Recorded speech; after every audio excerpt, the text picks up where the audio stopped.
Como entrar no mercado de música para videogames. Nesse vídeo especial aqui a gente reuniu 3 profissionais da indústria dos games que produzem músicas aí há muitos anos, profissionais super experientes que vão dar algumas dicas valiosas para você que está querendo começar a produzir nesse mercado, produzir músicas, produzir trilhas sonoras para videogames. Pessoal, eu tô aqui com Antônio Teoli, que é um pioneiro aí do sound design aqui no Brasil, um dos pioneiros desse trabalho de sonorização e de trilhas de games dentro do Brasil, um cara que está trabalhando com isso desde 2002 e já trabalhou em mais de 500 jogos para PC, para consoles, para mobile, para realidade virtual.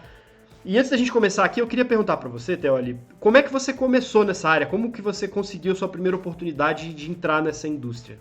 Bom, eu comecei muito cedo, eu comecei a trabalhar com áudio para games quando eu tinha 16 anos. Já sabia desde o início o que eu queria fazer, eu era muito criança, estava começando a descobrir alguns programas ali de computador, a quantidade de recursos era muito limitada, e aí quando eu fiz 17 anos eu ingressei na primeira turma, né, na primeira faculdade de design de games do Brasil, que me abriu muito a cabeça e me propiciou ali, naturalmente, logo no início do curso, graças às comunicações com as empresas que a faculdade tinha, a conseguir um trabalho já na área de áudio para games. Então eu fui contratado no início dos meus 17 anos por uma empresa que na época era a maior empresa de games no Brasil, chamada DevWorks Game Technology, e lá eu fui destrinchando, fui aprendendo, fui compondo, fui fazendo efeitos sonoros para uma série de jogos, muitos adver games, que na época era o que sustentava o mercado brasileiro, né, jogos para Coca-Cola, Disney, Barbie, Globo, aos poucos projetos autorais da própria empresa,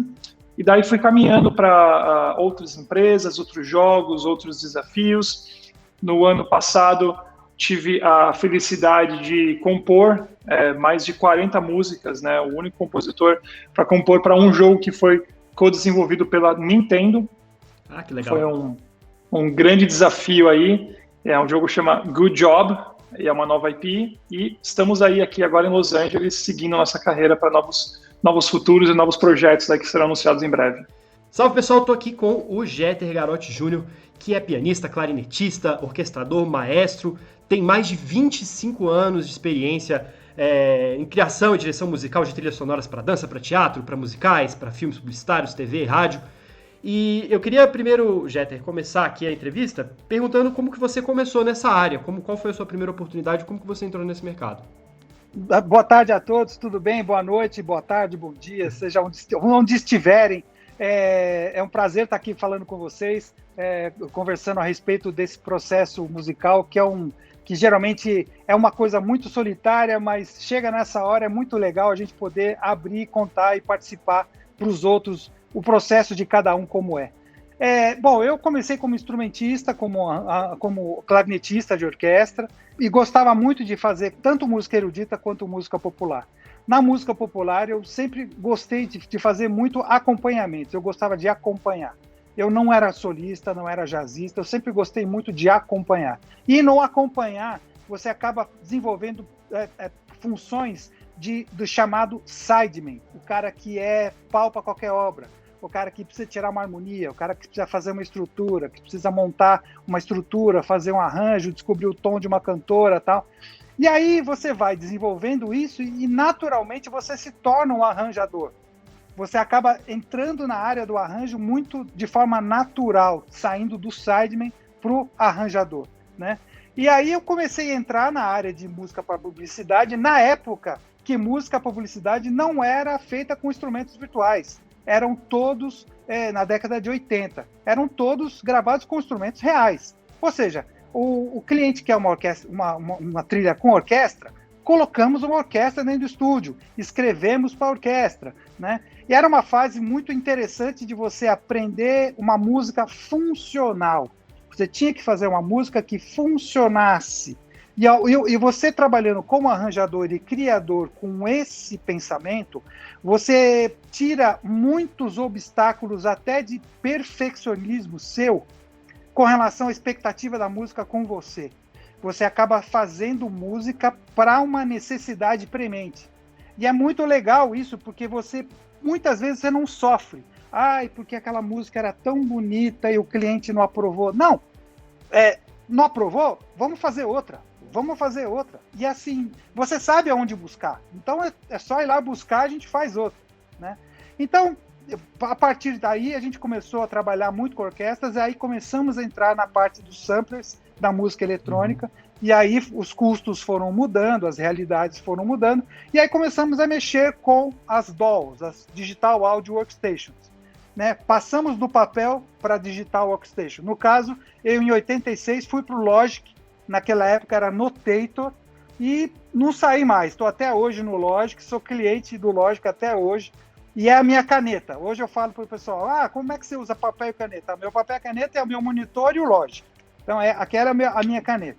E aí, a gente tem feito trabalhos de produção, de desenvolvimento musical e várias outras formas que a DAW nos permite hoje, que antes o papel e a caneta não nos permitiam. Okay, so we're here with Nakama Shota-san, Mr. Shota Nakama, which is, I believe, very well known for the Brazilian public. And I'd like to start this conversation asking you how you started your career. Since we're talking about getting into making music for video games, I'd like to start to know how you got in, how you started in this. My situation is probably a lot different from everybody else, because most people just start from writing music and stuff. But I started this group called the Video Game Orchestra back in 2008, and then I started producing a bunch of shows, and initially it was just friends of mine and classmates, and then kind of evolved to be something bigger, and we started doing bigger concerts, and a lot of people started asking me, hey, can you actually do recording sessions and all that stuff too? And I'm like, yeah, I can do that. That's kind of how it started. So I started from the live shows and then kind of got into the whole thing. Que dica que você tem para quem tá começando, assim, em termos de paro, ferramentas, o que essa pessoa que está querendo entrar nesse mercado de composição precisa saber? Uma dica que eu gostaria de dar, falando da Nintendo, uma dica que são palavras do próprio Koji Kondo, compositor da Nintendo. A melodia é a peça importante da música em um jogo, então sempre comece pela melodia. Outra dica é mimique os compositores que você admira, e isso ajudará muito no seu desenvolvimento criativo. Eu, por exemplo, quando estava começando, mimiquei muitos dos compositores que eu cresci admirando, né? Como John Williams, próprio Koji Kondo, Masato Nakamura, enfim, compositores que me inspiraram e continuam me inspirando até hoje. Ter uma audição eclética. Você precisa ouvir de tudo. Precisa ouvir desde aquilo que você gosta, daquilo que você acha que não gosta, daquilo que você não gosta e daquilo que você nem sabe que existe. Você precisa ouvir de tudo, saber a linguagem, como funciona, como as pessoas resolveram aquela linguagem. Você precisa estar fluente, não fluente de saber tocar, mas fluente de reconhecer aquela linguagem. Como é que eu resolvo aquela linguagem? Muitas coisas que a gente ouve, o nosso cérebro faz a imagem do que está acontecendo. E quando você vai colocar a sua música na DAW, ou no papel, ou para alguém tocar, você tem que transmitir essa imagem do mais clareza possível para eles. Para a DAW, para a partitura.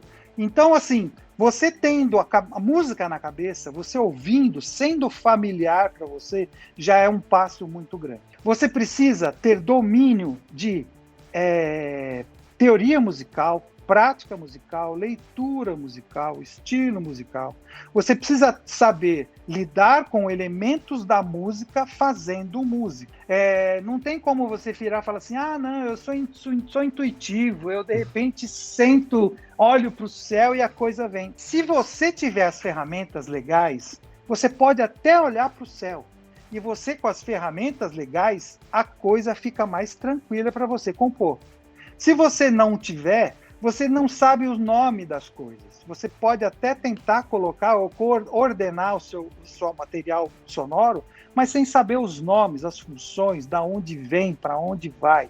Então, estude teoria, estude leitura, estude prática, toque com as pessoas. Be professional, submit stuff on time. And that's number one, absolute number one thing, right?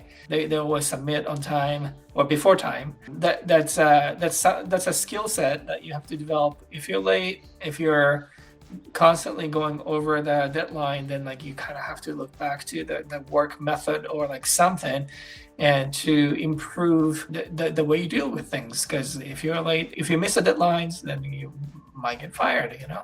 And I've made a fair amount of mistake on my own to know that the importance of not missing the deadlines. Próxima dica que eu queria dar é: todos nós temos nossas próprias vozes, nunca tenha vergonha de expor a sua, né? Então nunca tenha vergonha de expor a sua musicalidade. Às vezes eu sei que nós temos aquela sensação de inferioridade em comparação às pessoas que a gente admira, que a gente cresceu ouvindo, ou até em relação às pessoas que nós almejamos ser.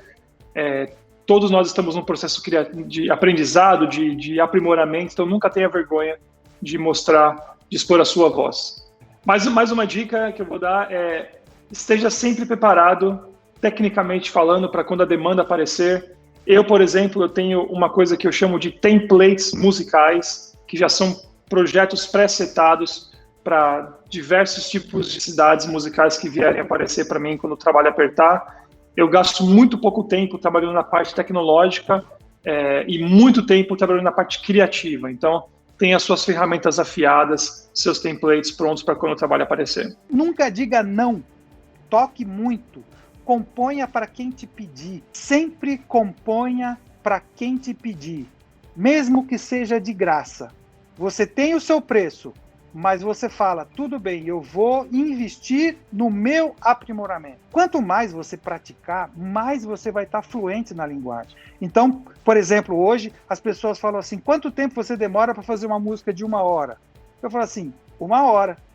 Você, nossa, mas rápido desse jeito? Não. 1 hora, mais os 40 anos que eu estudei para fazer a música de 1 hora. Então, quanto mais você fizer, lógico, no começo, 1 hora demorava 1 mês. Agora demora 1 hora. Então, assim, faça o que te pedirem em prol do seu investimento. Well, you have to know what you're using, first of all. Mainly, I write orchestra scores nowadays, and I'm super fast at Finale. Like, I'm definitely a lot faster than most people, I think. And I have all the shortcuts, and I have all the scripts and plugins and all that stuff, like, figured out. So I can produce things a lot faster than most other people efficiently. And that's important because, like, a lot of times, like, when you get gigs, not all the clients will give you luxurious time. And so you have to be able to produce things in a short span sometimes. Well, actually, like most of the time. And then you still have to meet the deadlines, right? A outra dica que eu queria dar é a minha pirâmide pessoal de equilíbrio profissional, que eu chamo pirâmide profissional, é onde eu gasto 60% do meu dia criando, cerca de 15% a 20% do meu dia estudando coisas novas e 20% do meu dia fazendo networking, conhecendo pessoas novas, tentando de alguma maneira expor o meu trabalho. Uma coisa não coexiste sem a outra, então sempre tenha a sua pirâmide de equilíbrio aí, ao invés de só ficar compondo, trabalhando. Eu sei que é gostoso, a gente adora ficar no nosso mundo criativo, mas é bom sair um pouco dele e pensar na parte do business, né? Faça a música não esperando a aprovação dos outros. Faça uma música sabendo que é o seu melhor naquele instante. A próxima sempre vai ser melhor. E nunca espere do aplauso a sua recompensa. O aplauso é uma consequência.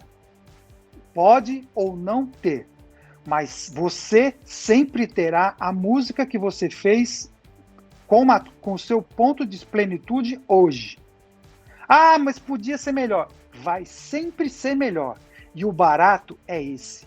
Toda vez que você fizer de novo, vai ser melhor. Big Festival 2021, o maior festival de games de criação da América Latina. Acesse grátis, de 3 a 9 de maio, no site bigfestival.com.br.